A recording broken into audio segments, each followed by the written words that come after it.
Good morning, have a beautiful day. Priya సహోదరి సహోదరుడా, దేవుని వాక్యం చెప్తా ఉంది. ఆది కాండము 25:32 చదువుకుందాం. ఏశావు, నేను చావబోచున్నాను గదా, జ్యేష్ఠత్వము నాకెందుకు అనేను. ఇక్కడ ఏశావు యాకోబుతో ఒక మాట చెప్తా ఉన్నాడు. ఏమనంటే, నేను చచ్చిపోబోతా ఉన్నాను, చాలా ఆకలి అవుతా ఉంది, నాకు ఆహారం లేదు. అయితే నువ్వు వండుతున్న చిక్కుడుకాయ నాకు చాలా నచ్చుతూ ఉంది, నేను అది తినాలనుకుంటా ఉన్నాను అన్నప్పుడు యాకోబు అంటా ఉన్నాడు, నేను నీకు కూరనిస్తాను కానీ నీ జ్యేష్ఠత్వము నాకు ఇచ్చేసేయని. అయితే ఎప్పుడైతే ఆ మాట అన్నాడో ఇక్కడ ఏశావు అంటా ఉన్నాడు, నేను చావబోతున్నాను, ఈ జ్యేష్ఠత్వము నాకెందుకు అని అంటా ఉన్నాడు. ప్రియ సహోదరి సహోదరుడా, జ్యేష్ఠత్వము దేవుడు అనుగ్రహించిన గొప్ప బహుమానము, అది ఇటర్నల్ బ్లెస్సింగ్. అది అయితే ఈ యొక్క చిక్కుడుకాయ కూర లేకుంటే ఆ భోజనం అనేది అది కేవలము లోక సంబంధమైన ఒక క్రియ మాత్రమే.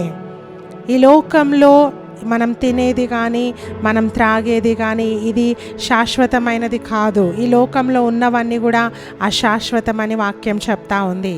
ఈ అశాశ్వతమైన వాటి కోసము ఏశావు అంటా ఉన్నాడు, నేను చచ్చిపోబోతా ఉన్నాను, నేను చావుకు దగ్గర అవుతా ఉన్నాను. నిజంగా ఆలోచిస్తే ఒక్క పూట ఆహారం తినకపోతే మనిషి చనిపోతాడా? నో. కానీ ఏశావు ఏ విధంగా మాట్లాడుతూ ఉన్నాడంటే, ఇప్పుడు ఈ కూర తినకపోతే నేను చచ్చిపోతాను. సేమ్ ఇదే పరిస్థితిలో చాలామంది యవన బిడ్డలు జీవిస్తూ ఉన్నారు.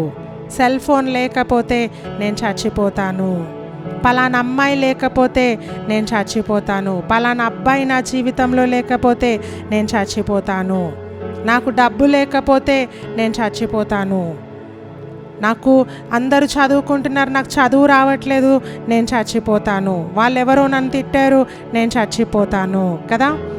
ప్రస్తుతము చాలామంది ఈ పరిస్థితిలో జీవిస్తూ ఉన్నారు. ఈ లోక సంబంధమైనవన్నీ కూడా అవి అశాశ్వతమైనవి, అవి శాశ్వతమైనవి కావు. దేవుని రాజ్యము శాశ్వతమైనది.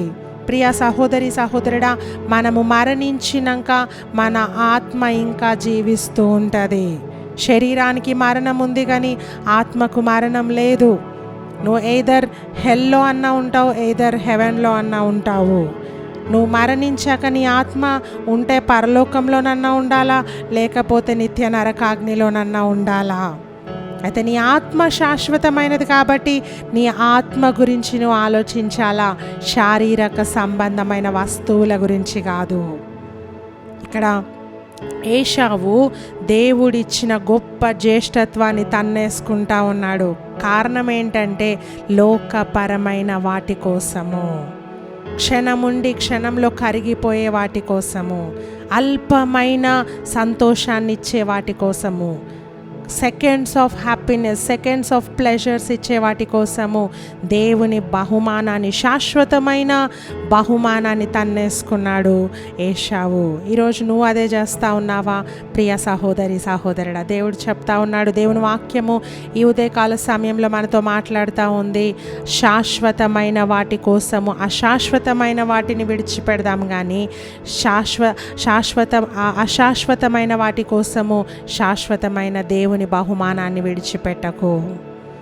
కొద్దిసేపు సంతోషాన్ని ఇచ్చే వాటి కోసము నువ్వు దేవుని రాజ్యాన్ని పోడగొట్టుకోవద్దు, దేవునితో సహవాసాన్ని పోడగొట్టుకోవద్దు. అది నిత్యమైనది. దానికోసం మనము ప్రయాసపడదాం, దానికోసం మనము కష్టపడదాం, దానికోసము ఎన్ని శ్రమలైనా అనుభవిద్దాము. కానీ అశాశ్వతమైన వాటి కోసం, తుచ్చమైన వాటి కోసము, క్షణికమైన వాటి కోసము నీ ప్రాణాలు పోడగొట్టుకోవద్దు, నీ యొక్క జీవితాన్ని పాడు చేసుకోవద్దు. God bless you.